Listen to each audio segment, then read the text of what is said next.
ओम शांति। आज 19 दिसंबर 2020 के साकार महावाक्य हैं। आज बाबा हम बच्चों को हमारा वायदा याद दिलाते हुए कहते हैं, मीठे बच्चे, तुम्हारा वायदा है कि जब आप आएंगे तो हम वारी जाएंगे। अब बाप आए हैं तुम्हें वायदा याद दिलाने। आज मुरली में प्रश्न है, किस मुख्य विशेषता के कारण पूज्य सिर्फ देवताओं को ही कह सकते हैं। आज बाबा ने नई और विशेष बात बताते हुए उत्तर दिया, देवताओं की ही विशेषता है जो कभी किसी को याद नहीं करते, न बाप को याद करते, न किसी के चित्रों को याद करते, इसलिए उन्हें पूज्य कहेंगे। वहाँ सुख ही सुख रहता है, इसलिए किसी को भी याद करने की दरकार नहीं। अभी तुम एक बाप की याद से ऐसे पूज्य पावन बने हो जो फिर याद करने की दरकार ही नहीं रहती है। ओम शांति। मीठे मीठे रूहानी बच्चे, अब रूहानी आत्मा तो नहीं कहेंगे, रूह अथवा आत्मा एक ही बात है। रूहानी बच्चों प्रति बाप समझाते हैं, आगे कभी भी आत्माओं को परमपिता परमात्मा ने ज्ञान नहीं दिया है। बाप खुद कहते हैं, मैं एक ही बार कल्प के पुरुषोत्तम संगम युग पर आता हूँ, ऐसे और कोई कह न सके। सारे कल्प में सिवाय संगम युग के बाप खुद कभी आते ही नहीं, बाप संगम पर ही आते हैं। जबकि भक्ति पूरी होती है और बाप फिर बच्चों को बैठ ज्ञान देते हैं, अपने को आत्मा समझ और बाप को याद करो। यह कई बच्चों के लिए बहुत मुश्किल लगता है बहुत सहज, परंतु बुद्धि में ठीक रीति बैठता नहीं है, तो घड़ी घड़ी समझाते रहते हैं, समझाते हुए भी नहीं समझते। स्कूल में टीचर 12 मास पढ़ाते हैं, फिर भी कोई नापास हो पड़ते हैं। यह बेहद का बाप भी रोज बच्चों को पढ़ाते हैं, फिर भी कोई को धारणा होती, कोई भूल जाते हैं। मुख्य बात तो यही समझाई जाती है कि अपने को आत्मा समझो और बाप को याद करो। बाप ही कहते हैं, माम एकम याद करो, और कोई मनुष्य मात्र कभी कह नहीं सकेंगे। बाप कहते हैं, मैं एक ही बार आता हूँ, कल्प के बाद फिर संगम पर एक ही बार तुम बच्चों को ही समझाता हूँ। तुम ही यह ज्ञान प्राप्त करते हो, दूसरा कोई लेते ही नहीं।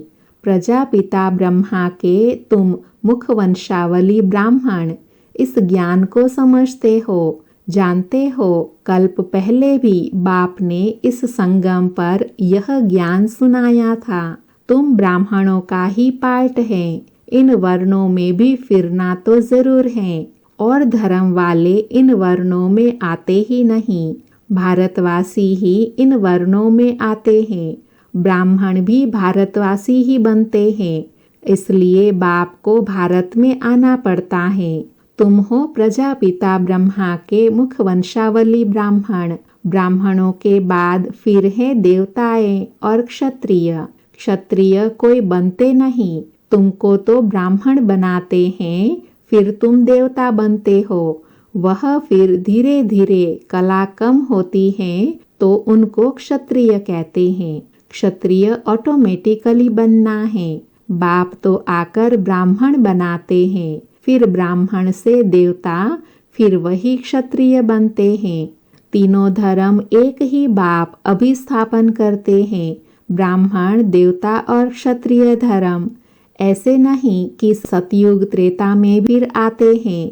मनुष्य न समझने के कारण कह देते सतयुग त्रेता में भी आते हैं।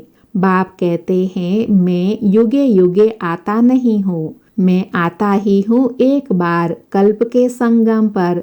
तुमको मैं ब्राह्मण बनाता हूँ प्रजापिता ब्रह्मा द्वारा। मैं तो परम धाम से आता हूँ। अच्छा, ब्रह्मा कहाँ से आते हैं? ब्रह्मा तो 84 जन्म लेते हैं, मैं नहीं लेता हूँ। ब्रह्मा सरस्वती जो ही फिर विष्णु के दो रूप लक्ष्मी नारायण बनते हैं। ब्रह्मा सरस्वती जो ही विष्णु के दो रूप लक्ष्मी नारायण बनते हैं, वही 84 जन्म लेते हैं। फिर उनके बहुत जन्मों के अंत में प्रवेश कर इनको ब्रह्मा बनाता हूँ। इनका नाम ब्रह्मा मैं रखता हूँ। यह कोई इनका नाम अपना नहीं है। बच्चों का जन्म होता है तो छठी करते हैं, जन्मदिन मनाते हैं। इनकी जन्म पत्री का नाम तो लेखराज था। वह तो छोटेपन का था, अभी नाम बदला है। जबकि इनमें बाप ने प्रवेश किया है संगम पर, सो भी नाम बदलते तब है जब यह वानप्रस्थ अवस्था में है। वह सन्यासी तो घर बार छोड़ चले जाते हैं, तब नाम बदलता है। यह तो घर में ही रहते हैं। इनका नाम ब्रह्मा रखा क्योंकि ब्राह्मण चाहिए ना। तुमको अपना बनाकर पवित्र ब्राह्मण बनाते हैं, पवित्र बनाया जाता है। ऐसे नहीं कि तुम जन्म से ही पवित्र हो। तुमको पवित्र बनने की शिक्षा मिलती है। कैसे पवित्र बने, वह है मुख्य बात। तुम जानते हो कि भक्ति मार्ग में पूज्य एक भी हो नहीं सकता। मनुष्य गुरुओं आदि को माथा टेकते हैं क्योंकि घर बार छोड़ पवित्र बनते हैं, बाकी उनको पूज्य नहीं कहेंगे। बाबा फिर से याद दिला रहे हैं जो उत्तर दिया था, पूज्य वह जो किसी को भी याद न करे। सन्यासी लोग ब्रह्म तत्व को याद करते हैं ना, प्रार्थना करते हैं। सतयुग में कोई को भी याद नहीं करते। अब बाप कहते हैं तुमको याद करना है एक शिव बाबा को। वह तो है भक्ति मार्ग। तुम्हारी आत्मा भी गुप्त है। आत्मा को यथार्थ रीति कोई जानते नहीं। सतयुग त्रेता में भी शरीरधारी अपना नाम से पार्ट बजाते हैं। नाम बिगर तो पार्टधारी हो न सके। कहाँ भी हो शरीर पर नाम जरूर पड़ता है। नाम बिगर पार्ट कैसे बजाएंगे? तो बाप ने समझाया है, भक्ति मार्ग में गाते हैं, आप आएंगे तो हम आपको ही अपना बनाएंगे, दूसरा न कोई। हम आपका ही बनेंगे, यह आत्मा कहती है।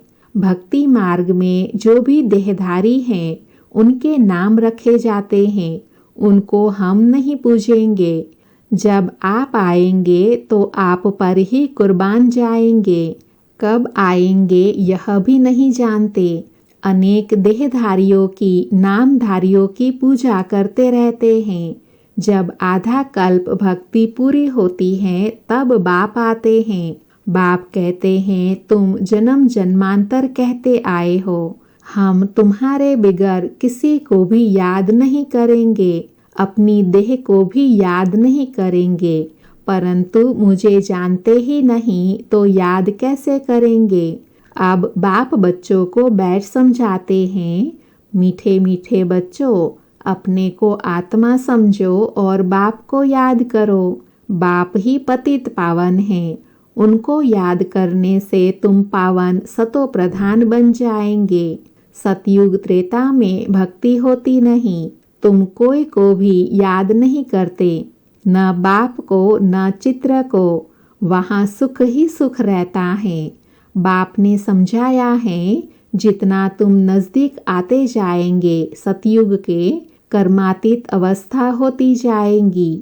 सतयुग में नई दुनिया, नए मकान में खुशी भी बहुत रहती है। फिर 25% पुराना होता है तो जैसे स्वर्ग ही भूल जाता है। तो बाप कहते हैं तुम गाते थे, आपके ही बनेंगे, आपसे ही सुनेंगे।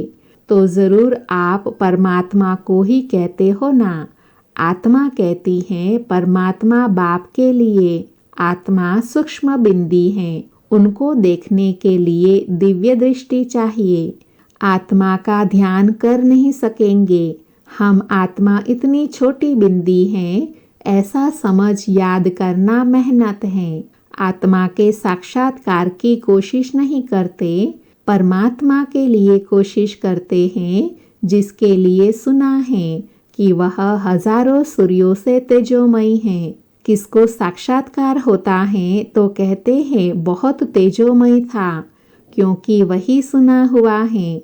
जिसकी नौधा भक्ति करेंगे देखेंगे भी वही, नहीं तो विश्वास ही न बैठे। बाप कहते हैं आत्मा को ही नहीं देखा तो परमात्मा को कैसे देखेंगे। आत्मा को देख ही कैसे सकते, और सबके शरीर का चित्र है, नाम है, आत्मा है बिंदी, बहुत छोटी है, उनको कैसे देखें। कोशिश बहुत करते हैं परंतु इन आँखों से देख न सके। आत्मा को ज्ञान की अव्यक्त आँखें मिलती हैं। अभी तुम जानते हो हम आत्मा कितनी छोटी है।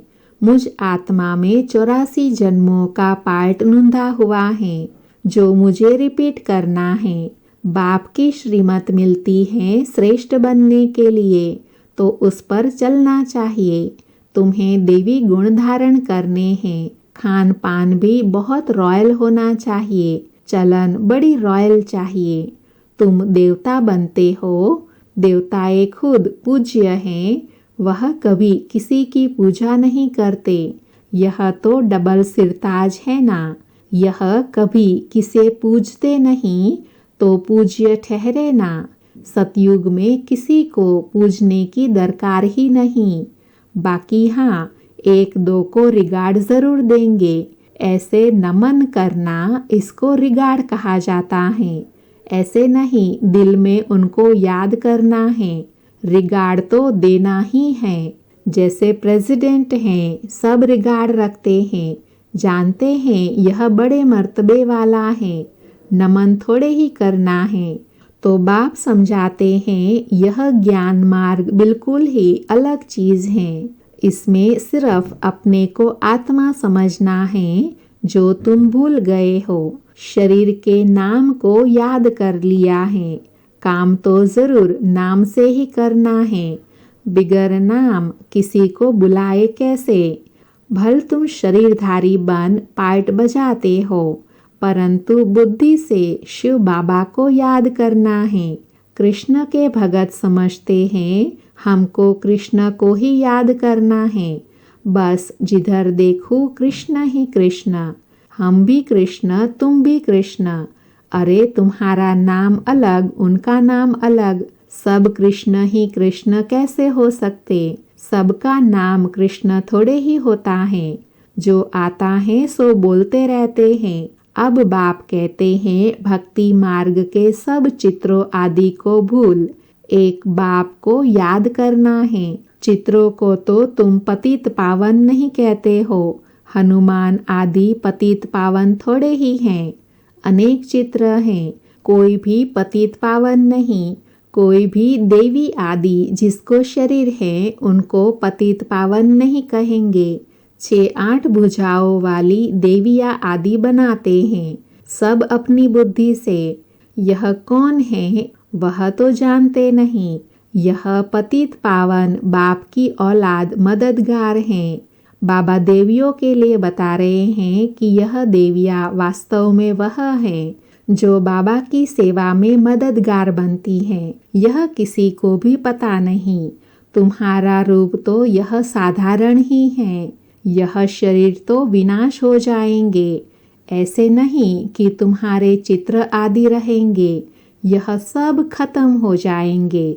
वास्तव में देवियाँ तुम हो। नाम भी लिया जाता है, सीता देवी, फलानी देवी। राम देवता नहीं कहेंगे, फलानी देवी व श्रीमती कह देते, वह भी रॉन्ग हो जाता।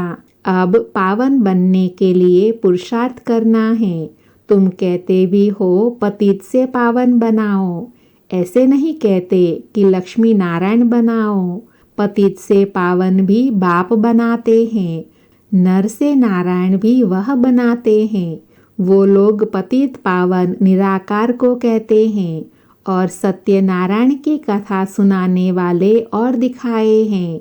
ऐसे तो कहते नहीं बाबा सत्यनारायण की कथा सुनाकर अमर बनाओ, नर से नारायण बनाओ। सिर्फ कहते हो आकर पावन बनाओ। बाप ही सत्यनारायण की कथा सुनाकर पावन बनाते हैं। तुम फिर औरों को सत्य कथा सुनाते हो और कोई जान न सके, तुम ही जानते हो। भल तुम्हारे घर में मित्र, संबंधी, भाई आदि हैं, परंतु वह भी नहीं समझते। अच्छा, मीठे मीठे सिकिलधे बच्चों प्रति माता पिता बाप दादा का याद प्यार और गुड मॉर्निंग। रूहानी बाप की रूहानी बच्चों को नमस्ते।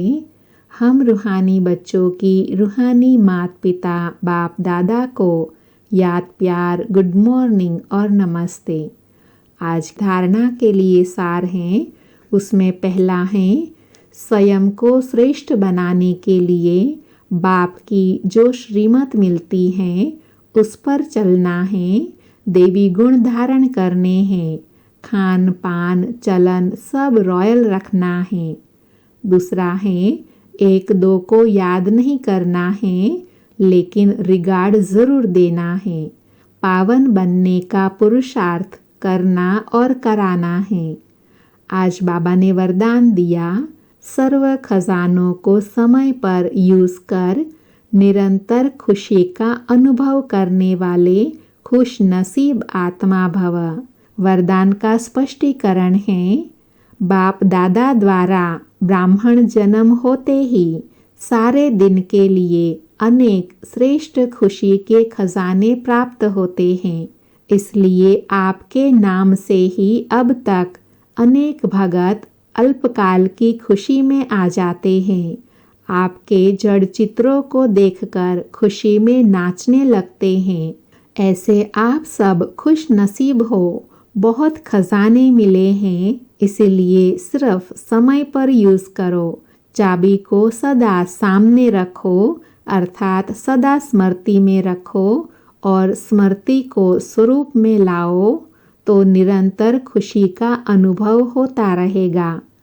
आज का स्लोगन है, बाप की श्रेष्ठ आशाओं का दीपक जगाने वाले ही कुल दीपक हैं। बाप की श्रेष्ठ आशाओं का दीपक जगाने वाले ही कुल दीपक हैं। ओम शांति।